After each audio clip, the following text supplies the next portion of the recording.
States president be able to crush Iran, as he says, with financial strains? We decode this for you tonight. We also get you more about Bangladesh's new president. The election took place today after 35 years, and it has put Prime Minister Tariq Rahman's party in a stronger position.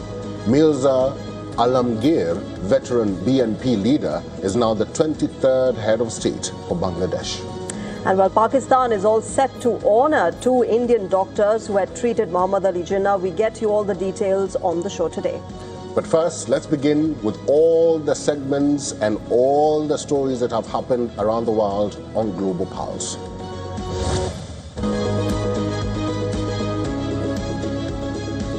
This past week, the US president has said 2 distinct things with respect to Iran. First is that Washington is in no rush for talks and that there are no scheduled negotiations. Second, and the more recent statement, is America's economic warfare against Iran. Well, the war between both the countries that began with the US and Israeli joint strikes on Iran in February this year has been at a stalemate for months now. Neither side has budged in its demands or claims about who exercises how much control on the narrative and the strategic dominance as well. In fact, in his latest post on Truth Social, Donald Trump announced what he described as the most crushing economic operation against any country. The American president called it economic warfare and isolation on an unprecedented level. Trump also vowed what he labeled as tremendous punishment on any country that helps or does business with the Islamic Republic. The US president has not yet specified what punishment countries would face, and none other than Iran were mentioned by name. But Iran, in its typical fashion, has dismissed Trump's long rant as a tactic to divert attention from matters closer home. Iran's foreign minister says, and I quote, "The so-called economic D-Day is a diversion from America's own crisis, unprecedented debt and surging interest costs. Doubling down on failed policies will only bring further defeat and enmity of Iranians. U.S. economic terrorism threatens global economy and sovereignty worldwide." While Iran has been scrambling economically for years now due to sanctions, remember this latest statement by Arakchi has struck a chord because Donald Trump is facing domestic issues to the extent that it has hurt the American president's popularity. And amid all of this, the U.S. national debt has crossed a staggering milestone, $40 trillion for the first time. The debt has more than doubled in less than a decade. The Treasury says that the total U.S. government debt stood at $40.047 trillion on Tuesday, and of that, about $32.3 trillion in debt is held by the public, while $7.8 trillion is held by government accounts. Now, the total has more than doubled from $19.95 trillion in January of 2017, and the latest trillion-dollar jump came in less than 5 months, from $39 trillion to more than $40 trillion. Of those 10 years, Trump has been president for almost 6 years, a full term of 4 years from 2016 to 2020, and close to 2 years of his ongoing second term. This even after the US president shouldered his entire election campaign on an American-first approach, and the volume of debt does not end here. The Congressional Budget Office estimates Trump's One Big Beautiful Bill Act could add another $4.7 trillion to the debt. Treasury Secretary Scott Bessent is also trying to ease pressure in longer-term bonds, doubling certain Treasury buyback operations to at least $4 billion per operation. But the underlying challenge remains. Washington is spending considerably more than it collects in revenue, while Trump has dismissed the figures and the alarm around it. The question still remains: is the threat of hurting Iran economically a way for Donald Trump to turn away from his own problems at home? Let's talk to our guest now. He's joining us from Washington, D.C. His name is Mr. Dov Zakhaim. He's a former Undersecretary of Defense in George W. Bush administration and former Chief Financial Officer of the Department of Defense. Thank you very much, Mr. Zakhaim, for joining us at this hour, and welcome to the broadcast. Quick question. Do you think this economic warfare on Iran will work? Well, it very much depends. By the way, right now I'm at my summer place in New Hampshire, which is a lot cooler than Washington, D.C. You can see, but the mountains behind me. It's very hard to know. The strategy is simply this: wait the Iranians out. The problem is that's exactly the Iranian strategy vis-a-vis the United States: wait the Americans out.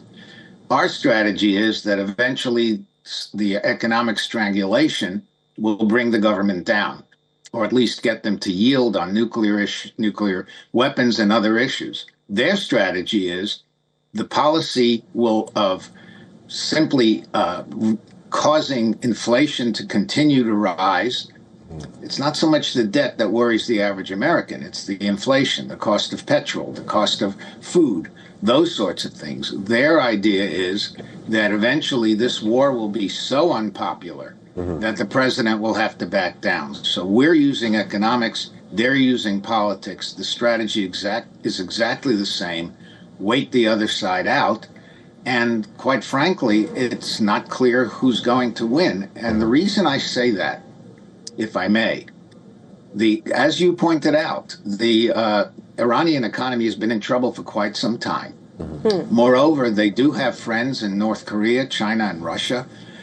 Even though the Russians themselves are hurting, they're still helping the Iranians. And so the Iranian regime could continue because it's not clear they care very much about their people anyway. On our side, the president clearly follows his own instincts, and he doesn't terribly worry much about facts that contradict whatever he thinks he wants to do. So you have, in a sense, both governments in a kind of bubble, and it's just not clear where the bubble will burst first. Mr. Zakhaim, as we talk about the Iranian economy, there have been, of course, concerns, and the IMF has stated as well that it's not as if the Iranian economy is doing very well, despite the fact that they've been able to stand tall against the U.S. military, as well as economically against American sanctions. But as far as Donald Trump's plan to isolate Iran economically is concerned, would that be successful, considering the fact that there are different countries that are still coming to aid for Iran, and it's not as if it is completely isolated in the world? Well, that's absolutely right, including your own country that still maintains some sort of relations with Iran. The problem, though, is that it's not clear that those countries that are helping Iran are helping it to the extent that it can withstand constant economic pressure for the next couple of years while Mr. Trump is still president of the United States. Mr. Trump is betting that Iran won't be able to withstand that. They're clearly hurting. They were hurting before all this started because there were sanctions on them to begin with. They're hurting even more. And then the question becomes, will Trump impose what are called third country sanctions on countries that deal with Iran? And that gets very, very complicated. For instance, what will he do with China? We don't know. But you never know with Mr. Trump. I mean, that's the point. And one other thing about him is we know he doesn't want to send troops on the ground to attack Iran that way, which is very clever because, quite frankly, it would take hundreds of thousands of troops to do anything in Iran, and that's just not going to happen. So the economic approach is probably the right approach, given his limitations elsewhere. Whether Iran folds in 2 years' time is very much an open question. And I would point out, for those of you who know your history, how long did the siege of Leningrad hold out against the Nazis in World War II? It was a long, long time. People were starving, but they held out. All right, so we'll have to wait and see how this really moves forward and pans out for both governments and countries. We'll leave it there. Mr. Zakhaim, thanks very much and enjoy your stay in the mountains while we sit here and discuss wars from the studio. Thank you very much for joining us at the moment. Thank you for having me. All right, let's move on. A landmark trial, a potential penalty of up to $1.4 trillion, and questions over whether Meta's core business model itself could be forced to change. Meta, the company behind Facebook and Instagram, is now facing a massive legal battle over the allegations that its platforms were designed to keep young users hooked despite the risks. For years, Meta has built its own business on one simple formula: keep users engaged, scroll more, stay longer, see more content. But now, that very model is under the scanner. Meta is facing a landmark trial in a federal court in Oakland, California, after a bipartisan coalition of 29 states accused the tech giant of designing Facebook and Instagram to encourage compulsive use among young people. The states allege Meta misled the public about the safety of its platforms and improperly collected and used the data of children under the age of 13, and the stakes are massive. Meta has warned that it could face penalties of as much as $1.4 trillion if it loses. Meta far more than money. The lawsuit also seeks changes to features such as infinite scrolling, a key part of the engagement machine that keeps users on its apps and generates advertising impressions. Well, California Attorney General Rob Bonta said in a press conference, in fact, that Meta deliberately made Facebook and Instagram features addictive for children and knew that young social media users' mental health would suffer as a result. Take a listen to what he said. Meta has designed and deployed a dangerous product with dangerous features that they knew would create excessive use and compulsive use by children. They knew their product was dangerous, and they lied to the public. They lied to Congress. The state's first witness has delivered damning testimony. Former Meta engineering director Arturo Bejar alleged that CEO Mark Zuckerberg fostered a culture where growth and engagement took priority over child safety. He said product changes could happen quickly when Zuckerberg made them a priority. Bejar also criticized Meta's safety tools, calling one feature that reminds users to take a break designed to fail because it is not the default or the default setting and can be easily ignored. However, Meta denies these allegations. The trial, remember, comes at a tough time for Meta. Its shares are already under pressure over heavy spending on artificial intelligence, with the stock down 17% this year. The 6-week trial could now become the biggest legal test yet of social media's impact on children. However, this is not just about a fine for Meta. The bigger question is whether a court could force the company to change the very features that power Facebook and Instagram's billion-dollar advertising machine. And if that happens, this trial could change much more than Meta's balance sheet.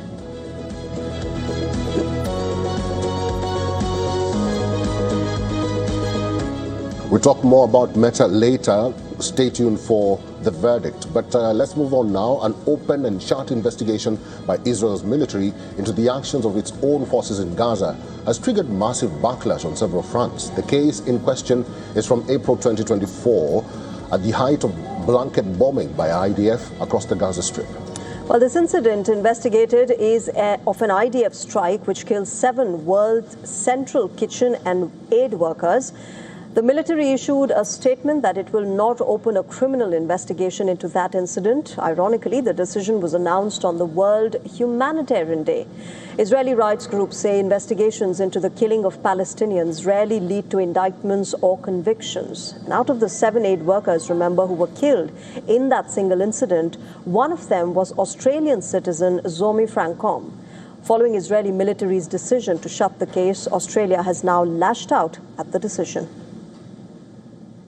As I said in my statement this morning, Australia is outraged by the Israeli government's decision to not pursue any criminal proceedings against those responsible for killing Zomi Francom and her World Central Kitchen colleagues. Australian government learned of Israel's decision late last night, moments before it was announced on World Humanitarian Day. Australia also summoned Israel's envoy to the country, who defended the Israeli military's decision to close the case. Not every case where someone dies as a casualty, it means that there's criminal liability. One cannot attack findings of a court if the findings are not suitable to one's political agenda. So the findings of the court came to the conclusion, after 2 years of independent research, that there's no criminal liability. We must respect that, as we do in every case of an investigation. World Central Kitchen, whose aid workers were killed, has questioned Israel's investigation. The statement says, and I quote, "At the time of the lethal attacks, the IDF knew that our team in Gaza was unarmed and posing a threat to nobody. It had full visual clarity on our clearly marked humanitarian vehicles during the extended multiple airstrikes. It knew our team's movements, identities, and activities in advance. The military investigation conflates different timelines and events, muddies the story, and shifts the blame for the IDF's illegal conduct." Now, the Australian victim's family has also reprimanded Israel's military, slamming the approach taken in this internal investigation.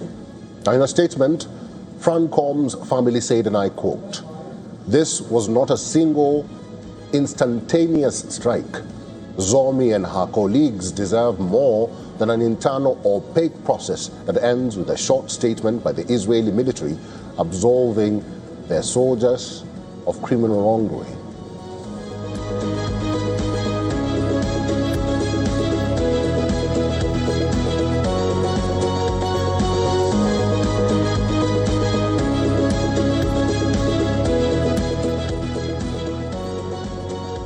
We're still talking about Israel, but this one is different. Tensions have sharply escalated between Israel and Turkey over Syria. This after Israeli airstrikes on August 18th targeting the Abu al-Duhur airbase near Aleppo, despite US floating the idea of establishing a deconfliction mechanism. Well, the war of words, remember, continues between Israel and Turkey. Israel has hit the airbase and alleged that Syria was on the verge of violating a status quo agreed with Israel in security matters by allowing Turkish troops to deploy at the airbase. Israeli Prime Minister Benjamin Netanyahu doubled down on his warning that Israel will not tolerate Turkish military presence moving south in Syria. Southern Syria, remember, has been historically a bone of contention between both the countries. We will not tolerate Turkish military presence establishing itself as it moves south. It threatens us. We conveyed that clearly. Now we saw that Turkey intends to establish presence in the airport southern to its lines and close to Aleppo, so we conveyed a message. The message went through, but it seems that they did not listen, and so we made sure that they will understand it better. Netanyahu had earlier issued an ultimatum demanding the full demilitarization of southern Syria. The security situation around the Golan Heights has escalated rapidly, marked by an expanding Israeli military footprint. It is this corridor that Israel used to launch the wave of airstrikes on Tuesday at the Abu al-Duhur military base. Israel justified the strikes by claiming it was a preemptive measure to block Turkish troops from deploying south towards the Golan border, a claim that Turkey has vehemently denied. Hitting out at Israel, its defense ministry said that Turkey will continue supporting Syria's efforts to develop its own military capacity and infrastructure.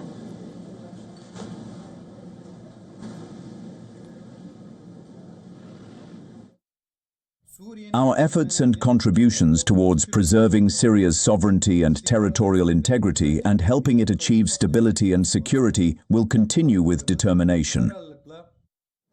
Turkey maintains that there was no military delegation present at the airbase hit by Israel before or during the airstrikes.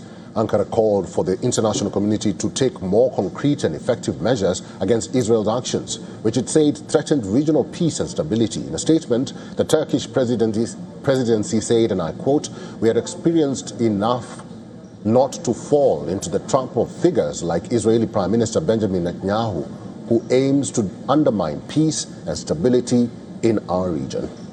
While Netanyahu finds himself staring at another conflict, he's not finding any support from his biggest ally, the United States, or within his own country. Former Israeli Prime Minister Ehud Barak accused Netanyahu of being reckless and stupid in escalating tensions with Turkey. In a post on X, Ehud Barak pointed out that Turkey is not Iran or Assad's Syria, and that there is no strategic problem with Turkey that cannot be resolved. In fact, he claimed that Netanyahu has completely gone off the rails. Meanwhile, the United States also criticized the attack, with the American envoy for Syria, Tom Barrack, calling it an unnecessary escalation.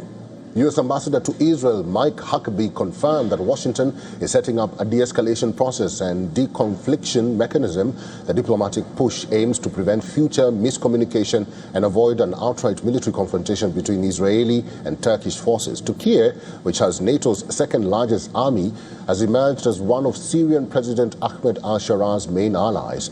It has accused Israel of trying to destabilize Syria, though Syrian President Ahmed al-Sharar has not issued a direct personal statement regarding the recent strikes near Aleppo. His administration has forcefully condemned the attack.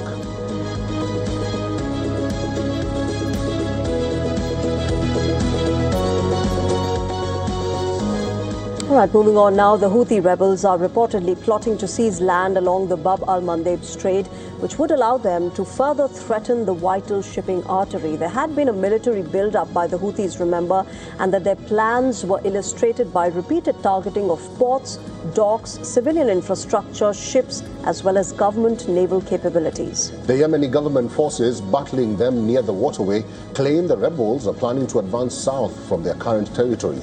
Such an assault, if successful, could cement Houthi control over one of the world's busiest shipping lanes, which the Iran-backed rebels have disrupted with attacks on passing vessels since the Gaza war broke out in 2023. It would also extend the hold of Tehran and its allies to a second vital waterway. Well, in West Asia, remember, after Iran closed the Strait of Hormuz in its war with the US, the Houthis currently do not control coastal areas directly on the strait, but they hold the key port city of Hodeidah to the north, and they've repeatedly attacked ships in the Red Sea.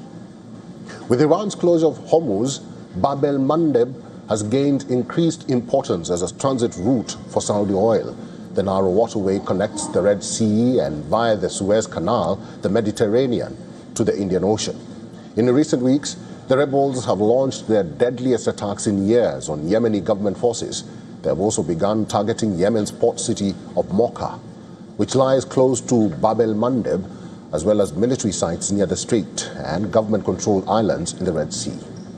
Major General Sadiq Duwaith, who's the spokesperson for the government-affiliated National Resistance Forces, said that control areas bordering the strait, in fact, the rebels are striving there to secure a foothold in Bab al-Mandeb. 3 Houthi military sources said that their group was preparing to launch an operation to seize areas south of Hodeidah. They said around 2,000 fighters had been deployed to the front line along Yemen's western coast in the provinces of Taiz and Hodeidah, along with rocket launchers. Earlier this month, the group denied that it sought to charge ships for the passage through Bab al-Mandeb after they were accused of trying to imitate Iran's efforts to impose tolls on Hormuz. In fact, in July, remember, Yemen became the latest country to be dragged into the West Asian war when the Houthis upended a 2022 truce with Yemen's UN-recognized government.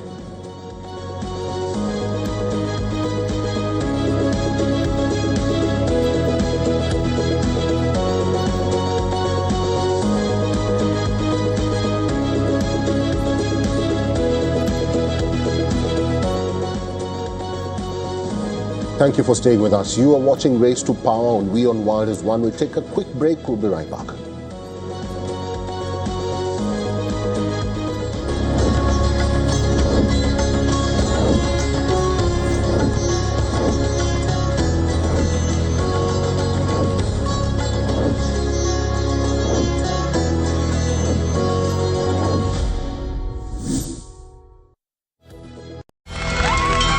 From the bustling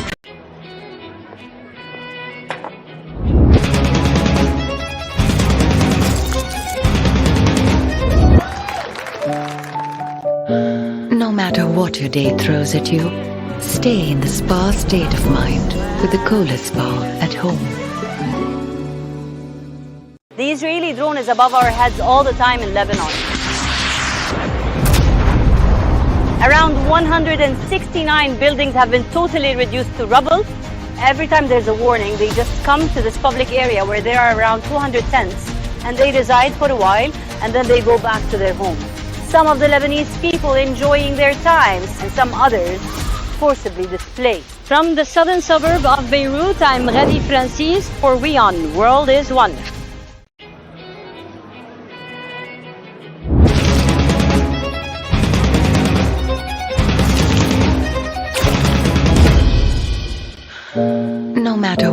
day throws at you, stay in the spa state of mind with the Cola Spa at home. In-depth coverage of global issues broken down into facts, figures, and simple words. Backed with analysis from field experts who truly matter, because we believe in decoding the real picture for you. Week after week, creating the maximum impact. Watch WION Wide Angle at these times on WION. World is One.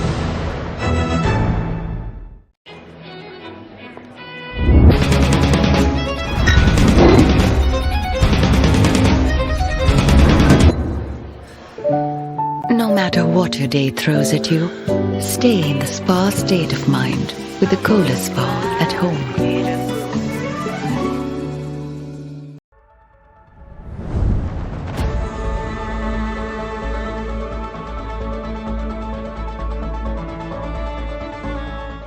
French football turns the page. Zinedine Zidane is the new head coach of Les Bleus. The French Football Federation has officially named Zidane as successor to Didier Deschamps, who steps down after 14 years in charge. For France, this is more than an appointment. It's the return of a national icon. Zidane was the heartbeat of France's 1998 World Cup triumph, scoring twice in the final against Brazil. He went on to win the Ballon d'Or the same year and led Les Bleus to Euro glory in 2000. As a manager, Zidane delivered an unprecedented 3 straight Champions League titles with Real Madrid. Now, the man who gave France its greatest footballing memory takes charge of its future. A national hero is back home, this time in the dugout.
French football turns the page. Zinedine Zidane is the new head coach of Les Bleus.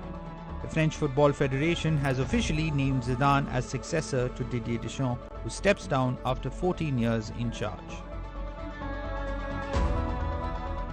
For France, this is more than an appointment. It's the return of a national icon. Zidane was the heartbeat of France's 1998 World Cup triumph, scoring twice in the final against Brazil. He went on to win the Ballon d'Or the same year and led Les Bleus to Euro glory in 2000. As a manager, Zidane delivered an unprecedented 3 straight Champions League titles with Real Madrid.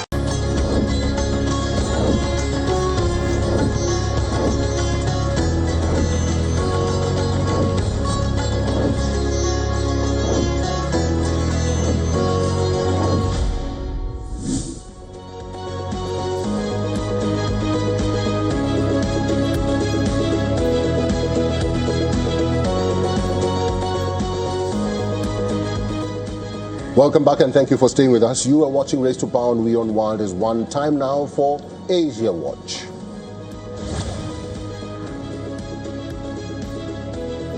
All right, let's begin with what's been happening in Bangladesh today. Bangladesh has a new president. Mirza Fakhrul Islam Alamgir has been elected as the country's 23rd president through a presidential poll that was held after 35 long years. The voting took place this afternoon at the Jatia Sangsad, with 349 lawmakers casting their ballots to choose Bangladesh's next president between BNP candidate Mirza Islam Alamgir and the Jamaat-led 11-party opposition LDP candidate Kano retired Oli Ahmed.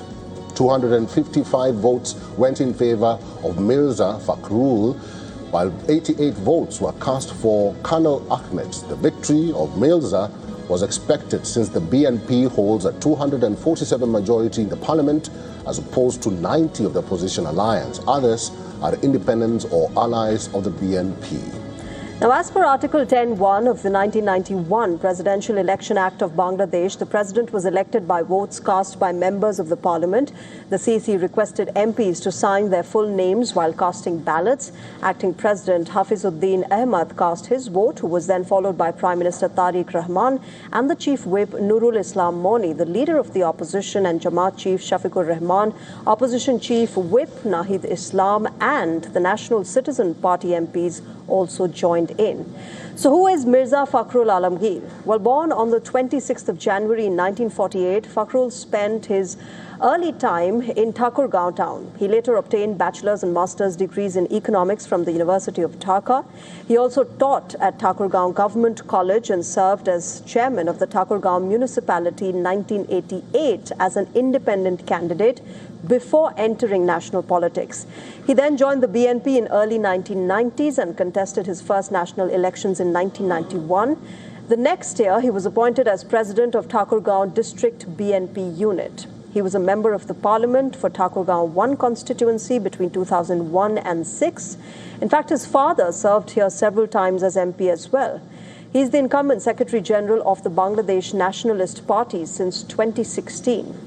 In 2018, he was nominated as BNP candidate in Thakurgaon 1 and Bogra 6 constituencies and was elected in Bogra 6 constituency after failing to take oath. The Election Commission declared his seat vacant and a by-election was held there. Mirza Fakhrul Islam was born into a political family. His two uncles have served as BNP politicians too.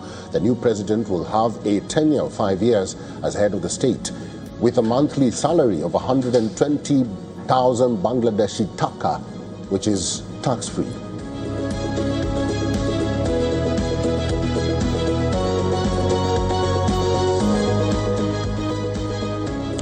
All right, let's understand what this means for Bangladesh. Joining us live from England is Mr. Sabir Mustafa. He's a senior journalist and he's going to be giving us a perspective of what this means for Bangladesh. Mr. Mustafa, good evening and welcome to WION. Can I start by asking you what this means for Bangladesh and Prime Minister Tariq Rahman government, considering the fact that Mirza Fakhrul Alamgir has been considered a veteran BNP leader who's, a courteous, dignified leader among the kind of noise that you see in today's politicians. Will he make it easier for Tariq Rahman to carry out the reforms of the July Charter now? Well, Mr. Fakhrul, as you say, has a very clean image. Unlike most politicians in Bangladesh, there are no allegations of corruption or anything like that against him. And he's a very gentle person. He does not attack anyone personally. He's not known to, rail at other people, particularly his opponents. So he comes as a breath of fresh air in Bangladesh politics. And a lot of people are actually congratulating Tariq Rahman for choosing him to be the president nominee for his party, because he could have chosen practically anyone he wished. And in the past, we've had very kind of unsavory but difficult choices for president. And only 3 presidents in history have actually managed to complete their 5-year term. So you can imagine, this post has not been very stable in the past. Now, what Mirza Fakhrul brings to this post is a huge political experience and goodwill among his own partymen as well as beyond his own party, because he's well liked by other parties. And even among their bitter rival, Awami League, I think you'll find very difficult to find an enemy of Mirza Fakhrul, even in the Awami League. So he is a breath of fresh air, and Tariq Rahman will hope that with him and the presidency, Bangladesh will be kind of getting a sense of calm and quiet and peace at the moment, because still the country is a little unstable, a little kind of, I would say, volatile, but politics is still not as stable as one would like. And Mirza Fakhrul as president, even though he doesn't have much power, he will bring that sense of calm to the government. Talking about calm, Mr. Mustafa, now that the president is only ceremonial when it comes to Bangladesh's politics, When you look at the relationship between Bangladesh and India, that has been fraught for a very long time. Do you think the president will have something to actually bridge the gap between India and Bangladesh going forward? Well, firstly, constitutionally, he doesn't have any role in that. He won't have any role. And he would not be in a position to take any initiative, because if he did, then a lot of people will kind of hold him down, because he doesn't have that authority. However, if the Prime Minister chooses to utilize Mr. Alamgir as a kind of an envoy of goodwill in bridging the gap with India or opening a dialogue with India, then I think he would be an ideal person to do that, because he does not have a reputation for being a rabid anti-Indian politician like so many other politicians who dominate the political scene in Bangladesh today.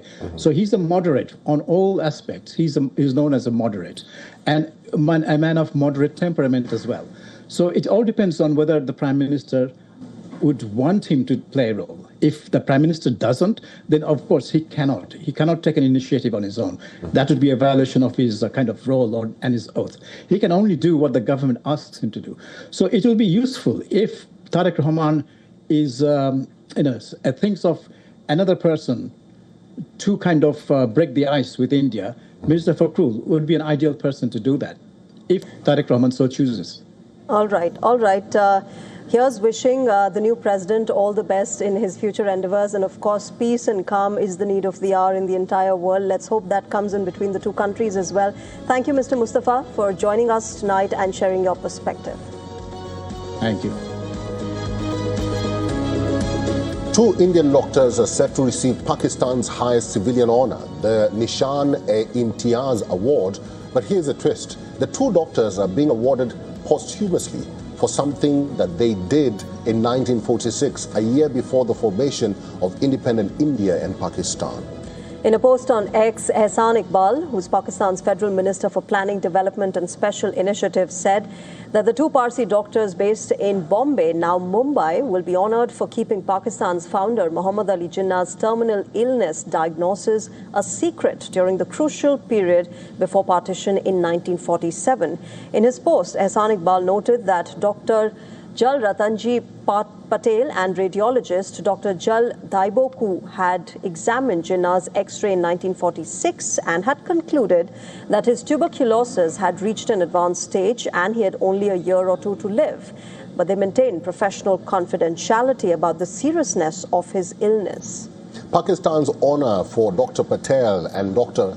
Daiboku comes 78 years after Jinnah's death and will be formally conferred on them posthumously at a ceremony in March 2027. According to the Pakistan minister, the last viceroy of British India, Mountbatten, later acknowledged that if he had known the extent of Jinnah's illness, he might have delayed partition, potentially altering the course of history. Tuberculosis was a highly lethal disease at the time. Jinnah reportedly kept the severity of his condition from the public due to concerns that it could undermine his political image and leadership. By the time of India's partition in 1947, Jinnah's health had significantly worsened. He died of pulmonary tuberculosis on September 11, 1948, just over a year after partition.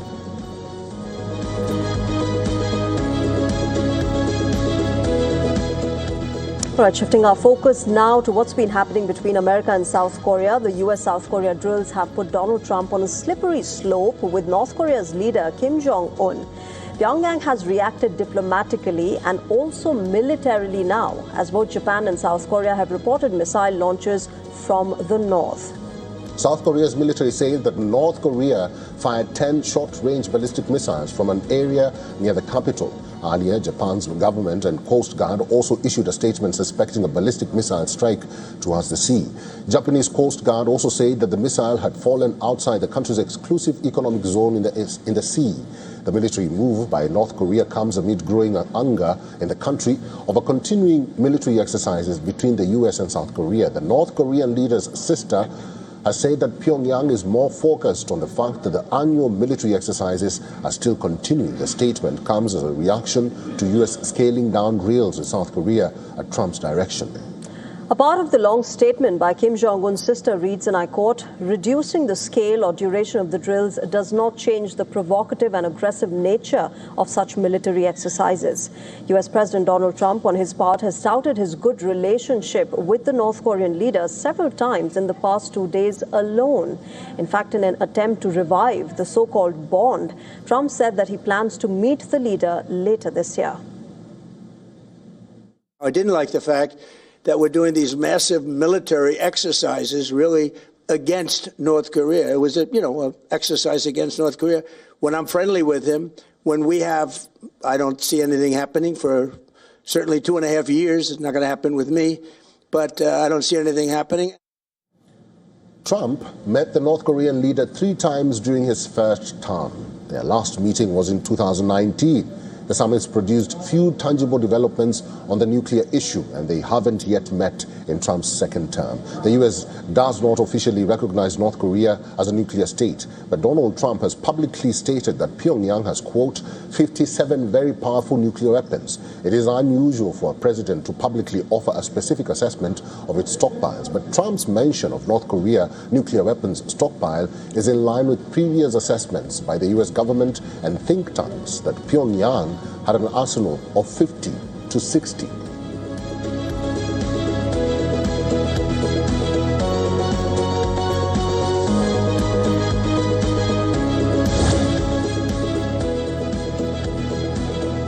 Right, let's get you all the updates from here. India, the battle over the Shiv Sena's name and its iconic bow and arrow symbol is now before the Supreme Court. The Uddhav Thackeray faction has challenged the Election Commission's decision recognizing the Eknath Shinde-led faction as the Shiv Sena and allotting it the bow and arrow symbol.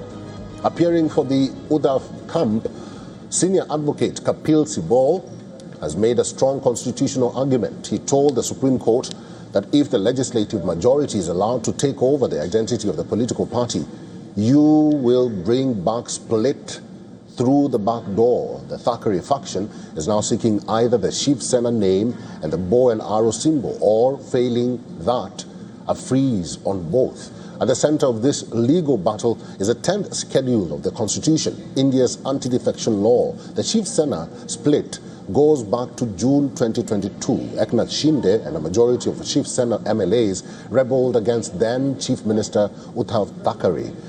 The political crisis eventually resulted in the collapse of the Maha Vikas Aghadi government and the formation of a new government led by Eknath Shinde. The dispute then moved to the Election Commission. In February 2023, the poll panel recognized the Shinde faction as a real Shiv Sena and allotted it the party name and the bow and arrow symbol. The Uddhav Thackeray faction challenged that decision before the Supreme Court. Well, the key argument from the Uddhav camp is this: a political party and its legislature party are not the same thing. Kapil Sibal has argued that a majority of MLAs cannot simply become the political party because they have greater numbers in the legislature. The Supreme Court itself has examined this distinction during the hearings. The bench has observed that under the existing legal framework, the political party exercises control over its legislature party, and that a legislative majority cannot necessarily undermine the identity of the political party. In fact, Kapil Sibal has also argued that the Election Commission relied too heavily on the numerical strength of MLAs while deciding the party and symbol dispute.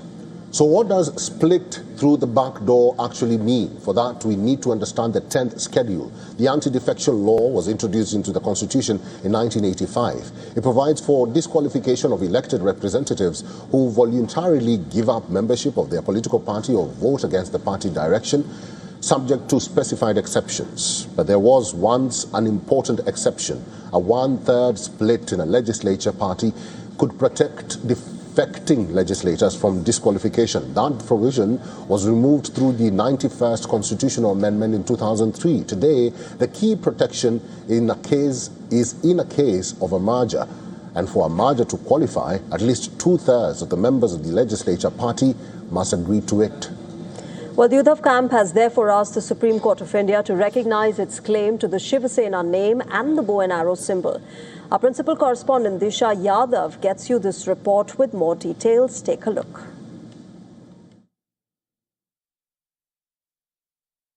So this battle is not just about Shiv Sena's name or bow and arrow symbol. It is about India's anti-defection law and whether a legislative majority can walk away from a political party and then claim its very identity. Therefore, the Supreme Court's verdict could set a crucial precedent going forward when it comes to decisions like political splits, defections, as well as party ownership.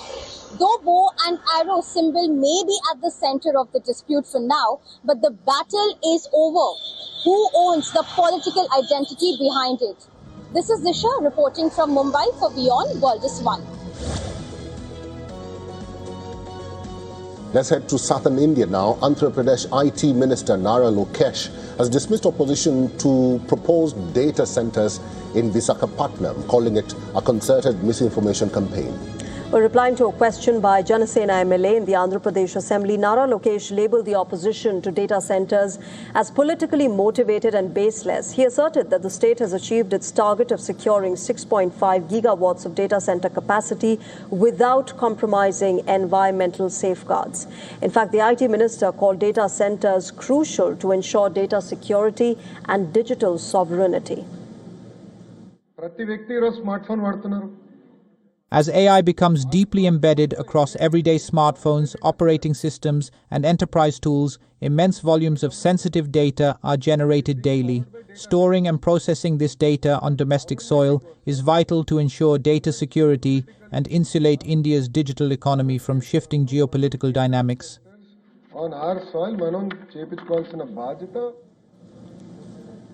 Well, the project has faced criticism from environmentalists who have expressed concerns over water usage by the proposed data centers and their impact on wildlife. Heavy construction and noise from the project could impact the Kambalakonda Wildlife Sanctuary, which is, remembered, located just 860 meters away from the project site. Addressing these concerns in the State Assembly, Nara Lokesh said that the data center ecosystem in the state will need 3,000 million cubic feet of water, but newer technologies will reduce water consumption. For concerns over the project's impact on Visakhapatnam's drinking water needs, Nara Lokesh assured that drinking water for residents will not be diverted to data centers. Instead, water will be sourced from the industrial allocation of the Polavaram project. But the fact remains that Visakhapatnam, where these data centers are being set up, already suffers from a water supply shortage. Against a daily requirement of 480 million litres, the city receives only 410 million litres of water, leading to a deficit of 70 million litres per day. Government's own data suggests this deficit will widen further. The city's water requirement is projected to touch 726 million litres per day. At the heart of the data center debate lies a difficult question. How do you balance the promise of jobs, investment, and growth with something as basic as water? For residents of Visakhapatnam, this is not an abstract development debate. It is about choosing between tomorrow's economic ambitions and everyday water needs for all. Well, that is right. And of course, with that, let's get you all that has been happening in the eastern and northeastern states of India. Educational institutions across the Indian state of Manipur will remain closed until Sunday this week. Remember, this comes amid protests by a Meitei group which has demanded the government to conduct the census only after the implementation of the National Register of Citizens, or the NRC. The Manipur government says that the closure order has been issued to all schools, colleges, higher educational institutes and universities across the state. The state government said that it has issued the closure owing to the prevailing law and order situation. Furthermore, the government issued another order stating that all appointments of supervisors, enumerators and field trainers under the census training program have been cancelled. The protests have been called by the Campaign for Just and Fair Delimitation, JFD, which is a Meitei organization. Meitei groups argue that an NCR is needed to identify undocumented migrants who settled in Manipur after 1951. The groups believe the migrants are a threat to the state's indigenous population. Marketplaces and public transport have been severely affected as tensions flared between protesters and security forces across several districts in the state. Meanwhile, the state government said a delegation would meet lawmakers in New Delhi, urging them to defer the census until the NRC is completed. Well, WION's correspondent Shreya Ghosh has more details on this. Take a look. 10-member Manipur delegation has left for Delhi seeking the centre's intervention on the census and the NRC, National Register of Citizens. It wants citizen identification before delimitation and plans to meet union ministers and officials, stressing it wants dialogue, not confrontation. Now, the move comes amid protests and shutdowns demanding an NRC in Manipur before the census. Schools and colleges remain shut till day after tomorrow, while markets and transport have been hit as well. Meitei groups back the NRC demand while Kuki organizations oppose it. Census preparations have also been disrupted, raising concerns over the first phase of Census 2027 due from September 1st in Manipur. This is Shreya Ghosh reporting for WION.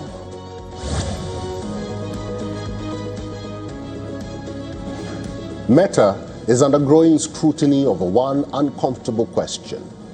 When a social media company becomes powerful enough to shape childhood, can it still put profit ahead of protection? Facebook was born in 2004. Meta, the parent company, came in 2021. But today's generation has grown up in a radically different digital world. Smartphones, algorithms, influencers, and AI. And now, Meta is in court. 29 US states accuse the company of designing Facebook and Instagram in ways that hooked young users, exposed children to harmful content, and put engagement before their well-being. Meta denies the allegations.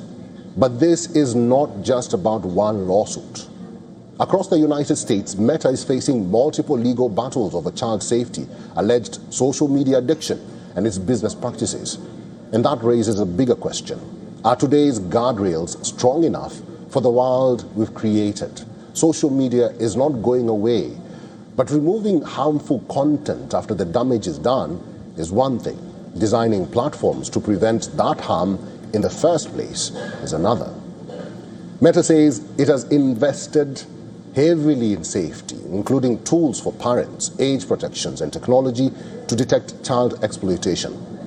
But can technology companies really say they are protecting children if their business model depends on keeping people engaged? Because parents have a responsibility, governments have a responsibility, schools have a responsibility, and big tech also has a responsibility.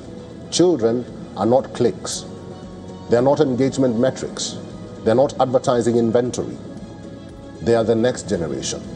So perhaps the real verdict is not whether big tech can survive with stronger guardrails.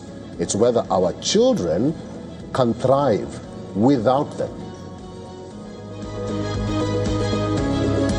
And well, with that, it's a wrap on this broadcast of Race to Power. Thank you very much for joining us tonight. We'll be back tomorrow once again at 8 p.m. IST. Goodbye.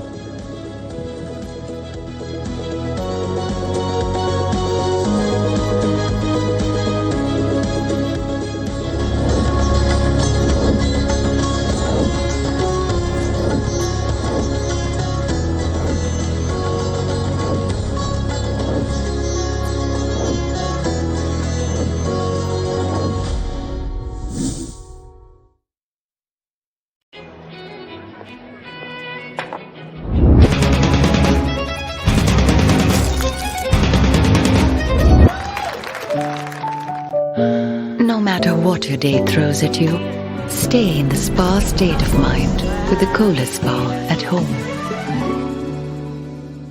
The Israeli drone is above our heads all the time in Lebanon. Around 169 buildings have been totally reduced to rubble. Every time there's a warning, they just come to this public area where there are around 200 tents, and they reside for a while, and then they go back to their homes. Some of the Lebanese people enjoying their times, and some others forcibly displaced. From the southern suburb of Beirut, I'm Redi Francis for WION World is One.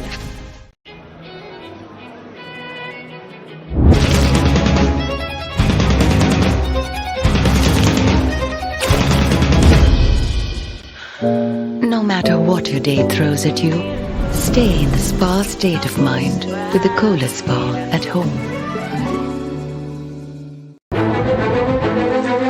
In-depth coverage of global issues broken down into facts, figures, and simple words.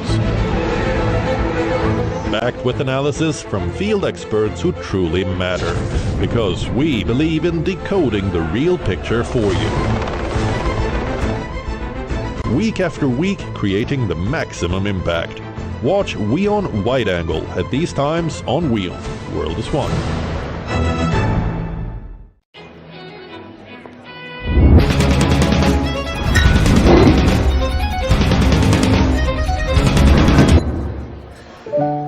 No matter what your day throws at you, stay in the spa state of mind with the Cola Spa at home.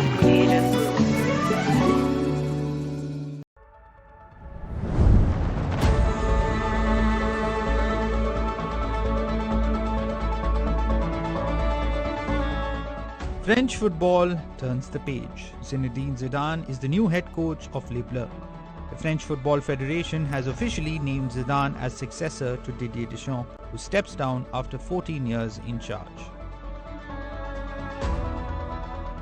For France, this is more than an appointment. It's the return of a national icon.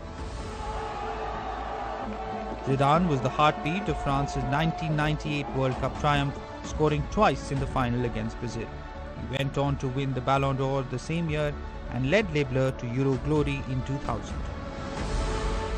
As a manager, Zidane delivered an unprecedented 3 straight Champions League titles with Real Madrid. Now, the man who gave France its greatest footballing memory takes charge of its future. A national hero is back home, this time in the dugout.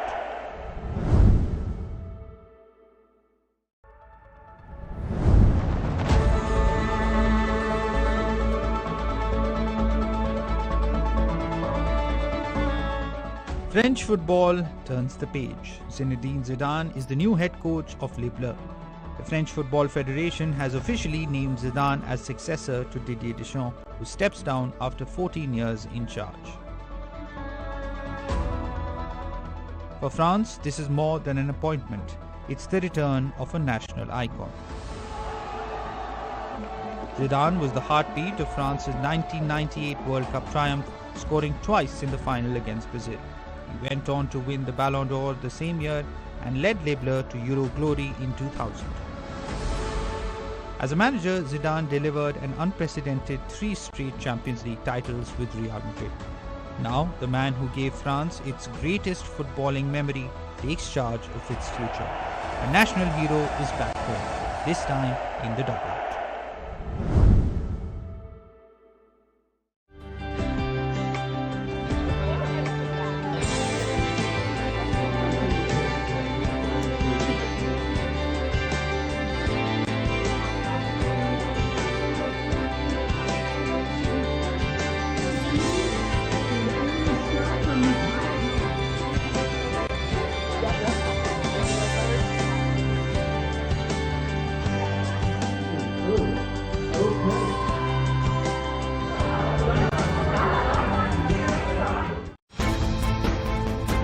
In the last 12 months, India's defense technology has taken some big steps forward.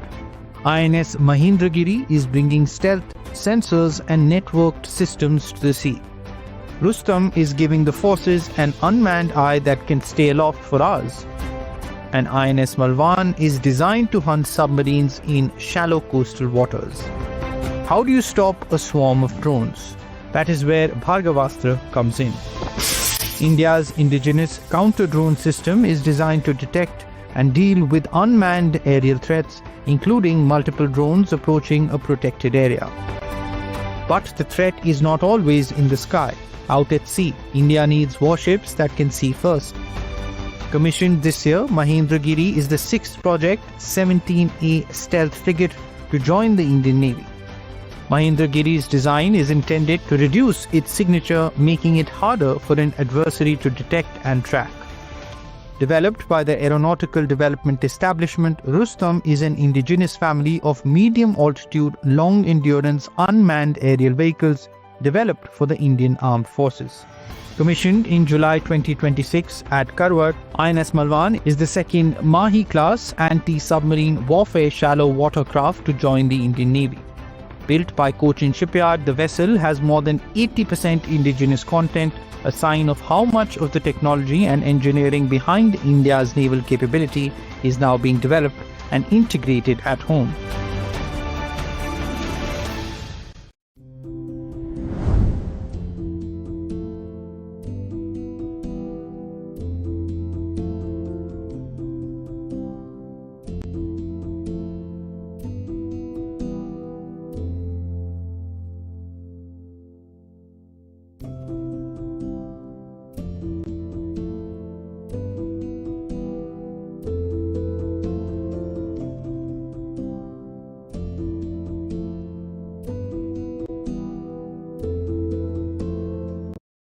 Gravitas, I'm Molly Gambhir. Let's get started.